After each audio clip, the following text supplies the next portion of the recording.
नमस्कार, कैसे आप सब। आई होप कि आप सभी अच्छे होंगे। मैं Sangeeta from लर्नो hub, the free learning platform, जहां आप पढ़ सकते हैं math science SST absolutely free at learnohub.com।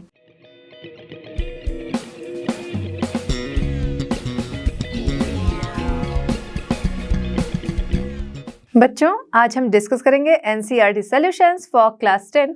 Topic हमारा है print culture and the modern world, question number 1 and 2।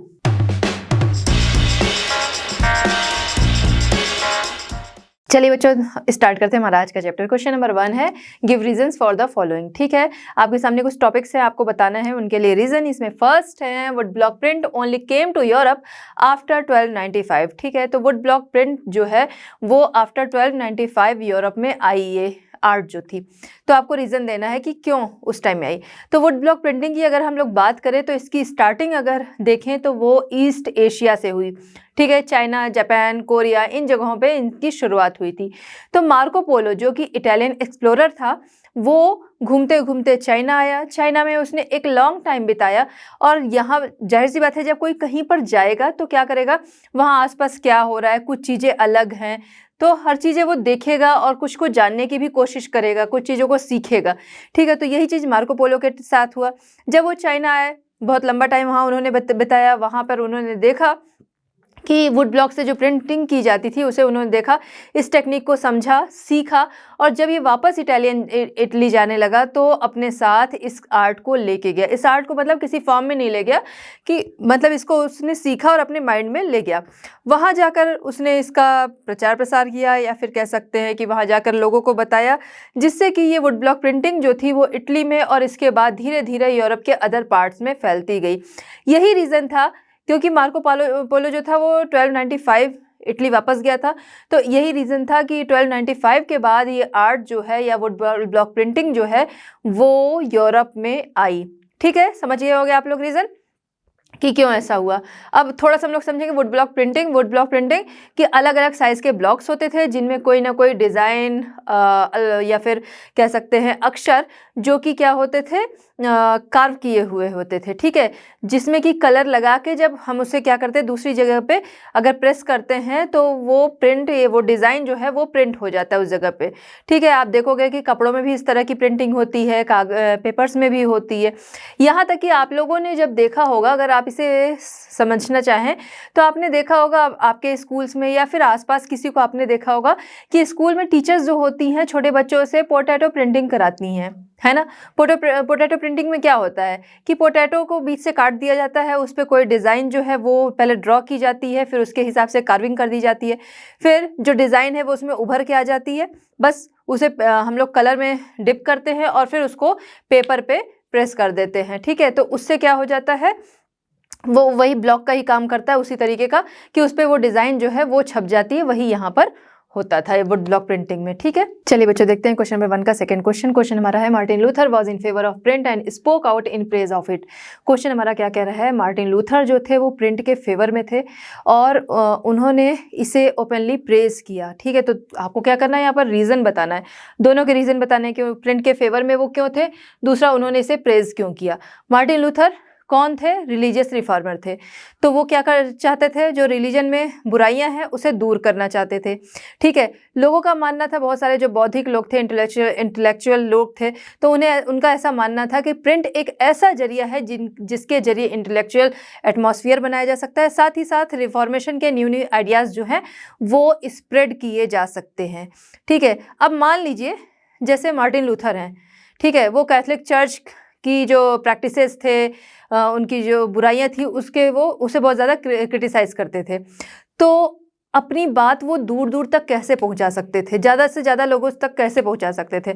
मान लीजिए उन्होंने 10 लोगों को यहाँ पर बातें समझाई, वो 10 हो सकता है आगे बात को पहुँचाए, लेकिन सेम चीज़ जो है वो नहीं पहुँचा सकते थे। प्रिंटिंग एक ऐसा जरिया था जिसके जरिए, एक ऐसी चीज़ थी जिसके जरिए ये अपनी बात जो थी वो दूर दूर तक सेम तरीके से पहुंचा सकते थे। इसलिए उन्होंने फेवर किया प्रिंट का, कि प्रिंट के जरिए क्या है, लोग पढ़ेंगे चीज़ों को लोगों को समझ में भी आएगी और अपनी बात भी दूर दूर तक पहुंचाई जा सकती है। इसीलिए उन्होंने 1517 में एक थीसिस लिखी जो कि 95, ठीक है, 95 थीसिस लिखी, और जो कि बहुत तेज़ी से उनकी थीसिस वगैरह जो थी वो बहुत तेज़ी से लोगों ने पसंद की, लोगों ने पढ़ा और बहुत तेजी से वो मार्केट में बिकी। ठीक है। Martin Luther was in favour of print because print brought about a new intellectual atmosphere and helped spread the new ideas that led to the Reformation. In 1517, the religious reformer Martin Luther wrote 95 theses criticizing many of the practices and rituals of the Roman Catholic Church, जिसके लिए उन्होंने church को क्या किया था, debate के लिए challenge भी किया था। Luther's writing were immediately reproduced in vast number and read widely. Luther openly praised printing, saying printing is the, देखिए इसीलिए उन्होंने प्रेस किया था प्रिंटिंग को। उन्होंने बोला printing is the ultimate gift of God and the greatest one. ठीक है। तो जो भी ईश्वर की बनाई हुई रचनाएं हैं उनमें से प्रिंटिंग को उन्होंने ईश्वर की ग्रेट रचना बताया। ठीक है, उनकी तरफ से ग्रेट गिफ्ट बताया, तो इसीलिए उन्होंने ओपनली इसे प्रेज किया। चलिए बच्चों देखते हैं क्वेश्चन नंबर 1 का थर्ड क्वेश्चन। क्वेश्चन हमारा है the Roman Catholic church began keeping an index of prohibited books from the mid 16th century. Question क्या कह रहा है, मिड 16th सेंचुरी से रोमन कैथोलिक चर्च के जो लोग थे उन्होंने प्रोहिबिटेड बुक्स जो थी, प्रतिबंधित बुक्स जो थी, उनकी लिस्टिंग करना शुरू किया। क्यों? ठीक है, रीज़न यहाँ पर आपको बताना है, उसका इंडेक्स वो लोग क्यों रखने लगे। चलिए बात करते हैं। प्रिंटिंग जो था मिड 16th सेंचुरी तक प्रिंटिंग शुरू हो गई थी। लोगों को बुक्स भी जो थी, बहुत सारे पब्लिशर्स आ गए थे, बहुत सारे बुक सेलर्स आ गए थे, तो लोगों को बुक्स भी जो थी वो आसानी से मिलने लगी थी। तो बहुत सारे लोग जो थे बहुत तरह की बुक्स पढ़ते थे। उसी में इटली का एक मिलर जिसका नाम था मेनोकियो, उसने बहुत सारी बुक्स पढ़ी, जिसके बेस पर उन्होंने बाइबल की व्याख्या या फिर बाइबल के बारे में तरह तरह की बातें करने लगा। वो ऐसी ऐसी बातें कर रहा था जिसकी वजह से रोमन कैथोलिक चर्च के जो लोग थे बहुत ज़्यादा नाराज़ हुए, जिसकी वजह से उन्होंने इंक्विजिशन चलाया। इंक्विजिशन क्या कि एक धर्म अदालत कह सकते हैं, रिलीजन से रिलेटेड वहाँ पर बातें होती थी। मतलब ये कि जो रिलीजन के अगेंस्ट रहता था, अगेंस्ट बातें करता था, उसे वहाँ पर ले जाकर सुधारा जाता था। सुधारने में क्या हो सकता है, उसकी पिटाई होती रही होगी।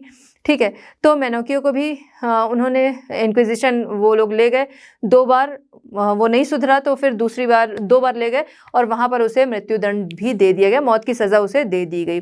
ठीक है, तो यहाँ से फिर शुरू हुआ कि जब उन्होंने देखा, कैथोलिक चर्च के लोगों ने देखा कि लोग जो हैं वो अपने अपने अकॉर्डिंग धर्म के बारे में उल्टी सीधी बातें कर रहे हैं, तो जहाँ पर उन्होंने देखा रिलीजन से रिलेटेड अगर कोई गलत बातें कर रहा है तो उसे रोकने के लिए, या फिर जो भी ऐसी बुक्स बेच रहा है उसे रोकने के लिए, जो ऐसे बुक सेलर्स थे जो ऐसी प्रोहिबिटेड बुक्स थी, जो ऐसी बुक्स को पब्लिश करते थे, ऐसी बुक्स को बेचा करते थे, पहले तो उन्होंने कंट्रोल किया, फिर ये प्रोहिबिटेड बुक्स जो थी इनकी उन्होंने लिस्टिंग की। ठीक है, तो आपको समझ में आ गया क्यों लिस्टिंग की, क्योंकि लोग जो थे वो तरह तरह के पब्लिशर्स की बुक्स पढ़ के अपने अकॉर्डिंग, ठीक है, अपने अकॉर्डिंग बाइबल का एक्सप्लेनेशन करने लगते थे।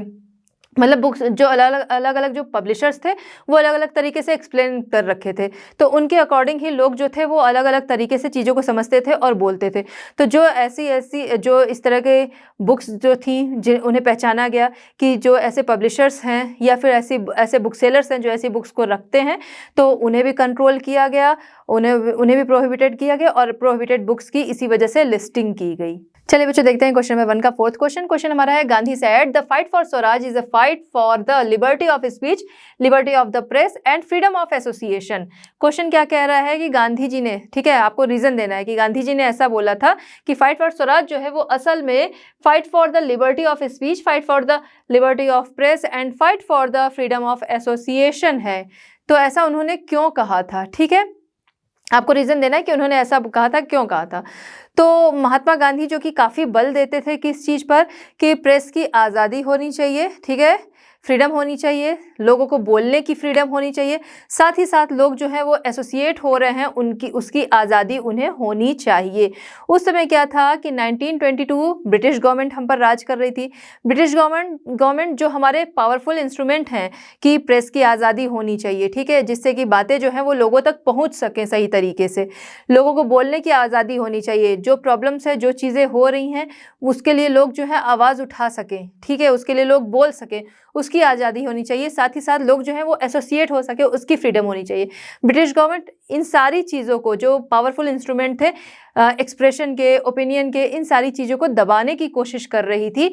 और इसी वजह से महात्मा गांधी ने ऐसा बोला कि फाइट फॉर स्वराज, जो हम स्वराज की लड़ाई कर रहे हैं, वो दरअसल क्या है, फाइट फॉर फ्रीडम है, फ्रीडम ऑफ स्पीच है, fight for liberty of press है, fight for freedom of association है। ठीक है, तो इसी वजह से महात्मा गांधी ने ऐसा कहा। The government of India was trying to suppress these 3 powerful instruments. ठीक है, तो ये पावरफुल इंस्ट्रूमेंट हैं किसी के भी, liberty of speech, liberty of the press and freedom of association, इसको वो दबाने की कोशिश कर रहे थे जिससे कि लोग अपने expression, formation of public opinion जो है वो रखे जा सकते हैं। तो इसको वो दबाना चाह रहे थे जिससे कि लोग जो है उनके खिलाफ आवाज़ ना उठा सकें। इसी वजह से गांधी जी ने ऐसा बोला कि फाइट फॉर स्वराज जो है वो इन चीज़ों के लिए है। चलिए बच्चों देखते हैं क्वेश्चन नंबर 2। क्वेश्चन नंबर 2 हमारा है right short notes on what you know about. ठीक है, आपके सामने कुछ टॉपिक्स हैं, आप उनके बारे में क्या जानते हैं आपको वो बताना है। फर्स्ट है द ग्यूटेनबर्ग प्रेस।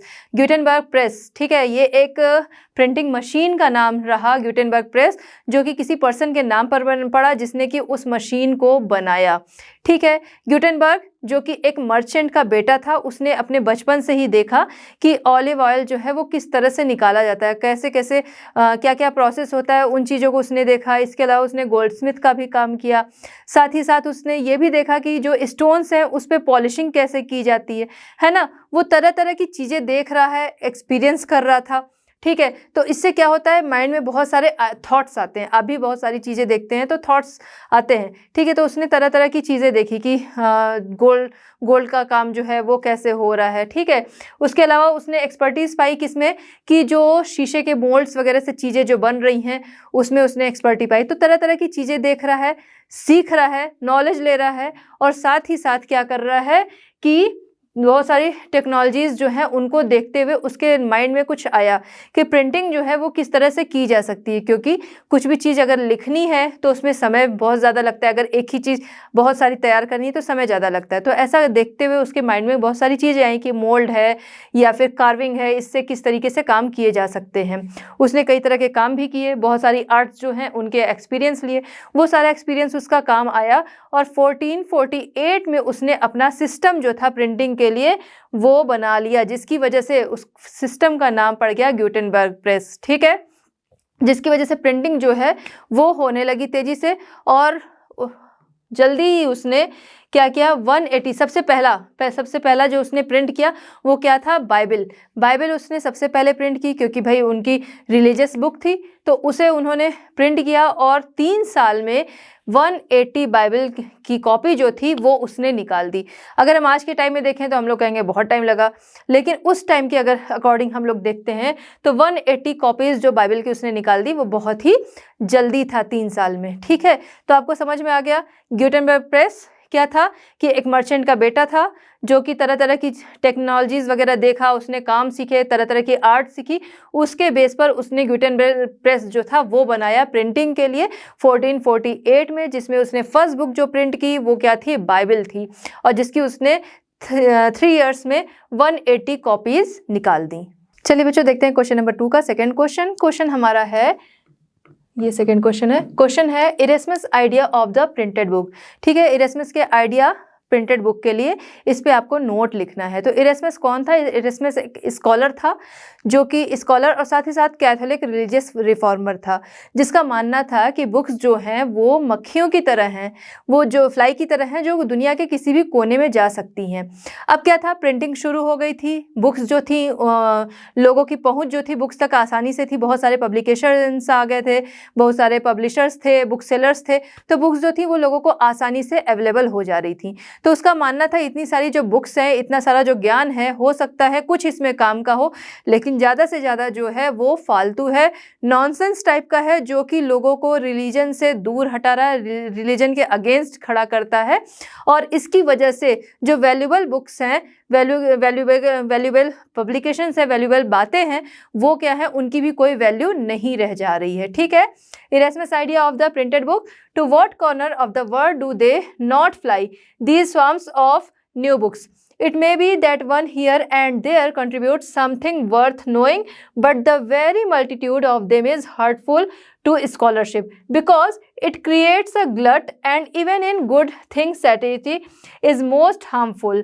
ठीक है, प्रिंटर्स के लिए उसने बोला fill the world with books, not just trifling things such as a right, perhaps उसने अपने के लिए लिखा, but stupid, ignorant, slanderous, scandalous, raving, irreligious and sedious books, and the number of them is such that even the valuable publications lose their value। ठीक है, तो उसका ये मानना था कि ये सारी चीज़ें जो हैं लोगों को रिलीजन से भटका रही हैं, नॉनसेंस बातें हैं, और जिसकी वजह से जो वैल्यूएबल पब्लिकेशंस हैं उनकी भी कोई वैल्यू नहीं है, उनकी भी वैल्यू जो है वो खोती जा रही है। क्यों? क्योंकि मार्केट में बहुत सारा ज्ञान, जैसे आज के टाइम में देखिए आपको व्हाट्सएप मैसेज मिलते हैं, किसी एक टॉपिक पे ही बहुत सारे लोग अपने ज्ञान जो है वो दे परोसने लगते हैं, या कह सकते हैं कि एक ही टॉपिक पे बहुत तरह के ज्ञान जो है वो आपके सामने आते हैं। तो उसकी वजह से हो सकता है उसमें कोई बहुत अच्छी चीज़ें भी हैं, बहुत अच्छा पॉइंट है, लेकिन क्या है कि सेम चीज़ पे बहुत सारे आपको बहुत सारे पॉइंट्स मिल जा रहे हैं, जिसकी वजह से कोई उसमें जो वैल्यूबल पॉइंट होगा वो आपको उसकी भी वैल्यू नहीं रह जाती, या आपको समझ में नहीं आता कि ये बहुत ज़्यादा वैल्यूबल है।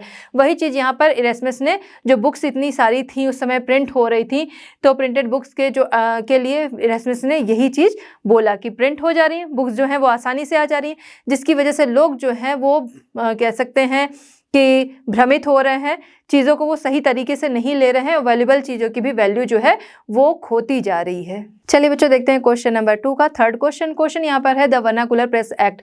वर्नाकुलर प्रेस एक्ट, इस पर आपको नोट लिखना है। तो वर्नाकुलर प्रेस एक्ट जो कि 1878 में लाया गया था, और ये एक्ट किस लिए लाया गया था? ये एक्ट लाया गया था कि इंडियन लैंग्वेज के जो भी न्यूज़पेपर हैं, जो भी मैगजीन्स हैं, उसमें कुछ भी ब्रिटिश गवर्नमेंट के अगेंस्ट जो है वो पब्लिश ना हो सके। ये एक्ट लाया गया था जिससे कि ब्रिटिश गवर्नमेंट जो थी उसको काफ़ी राइट्स मिल गए थे, काफ़ी पावर मिल गई थी कि कोई भी ऐसी चीज़ें अगर पब्लिश करता है तो उसके अगेंस्ट एक्शन लिया जाए। एक्शन में क्या था कि उन्हें वार्निंग दी जाती थी, अगर कोई उस वार्निंग को इग्नोर करता था तो उस कंडीशन में क्या किया जाता था कि उसका जो पब्लिकेशन था उसे सीज कर दिया जाता था, साथ ही साथ उसकी जो प्रिंटिंग मशीनें वगैरह थी वो जब्त कर ली जाती थी। ठीक है, तो the vernacular press act was passed in 1878 by the British government in India. It provided the government with extensive rights to censor, report and editors in the vernacular press. ठीक है, तो उनको सेंसर, एक तरह से कह सकते हैं सेंसरशिप अच्छी खासी मिल जाती थी, राइट्स मिल जाते थे। From now the government kept regular track of the vernacular newspapers published in different provinces. When a report was judged as seditious, the newspaper was warned, and if the warning was ignored, the press was liable to be seized and printing machinery confiscated. ठीक है, तो printing machine भी जब्त कर ली जाती थी। उस time में ये वर्नाकुलर प्रेस एक्ट जो है वो लाया गया 1878 में इसे लाया गया, जिस टाइम में इंडिया का जो उस टाइम में इंडिया का जो वायसराय था वो कौन था? लॉर्ड लिटन के समय में लाया गया था। इसका काफ़ी ज़्यादा विरोध हुआ, जिसकी वजह से 1881 में क्या किया गया, ये एक्ट जो है लॉर्ड रिपन के टाइम में वापस ले लिया गया। लेकिन फिर उसके बाद दोबारा से ये एक्ट लाया गया 1910 में। जब हम देखते हैं कि जो भी हमने फर्स्ट क्वेश्चन स्टार्टिंग के क्वेश्चन में देखा कि महात्मा गांधी जो थे लिबर्टी ऑफ प्रेस की डिमांड कर रहे थे 1922 में, तो क्या था कि 1881 में इसे इस एक्ट को हटा तो दिया गया था, लेकिन 1910 में इसे वापस ला दिया गया था, जिससे कि जो आज़ादी थी प्रेस को वो पूरी तरह से छीन गई। वैसे भी आज़ादी नहीं थी जब ब्रिटिश गवर्नमेंट इस तरीके से आ गई थी, अपने हाथ में उन्होंने ले लिया। एक्ट हटने के बाद भी उतनी आज़ादी तो नहीं थी, लेकिन फिर भी एक्ट लगने से क्या था, पूरी तरह से सेंसरशिप उनके हाथ में थी, बहुत सारे राइट्स थे। लेकिन अब यहाँ पर क्या था कि जब ये एक्ट हट गया तो थोड़ी बहुत आज़ादी मिली, उसे भी उन्होंने 1910 में बंद कर दिया। तो इस तरह से वर्नाकुलर प्रेस एक्ट किस लिए लाया गया था, ये सारी चीज़ें आपको समझ में आ गई। इस पे नोट जो है वो आप आराम से अब लिख सकते हैं। तो बच्चों इस तरह हमारे इस चैप्टर का ये वीडियो कंप्लीट होता है। इस चैप्टर के बाकी क्वेश्चंस के लिए हम लोग मिलेंगे नेक्स्ट वीडियो में at Learno Hub. Learno Hub free है पर बेस्ट है।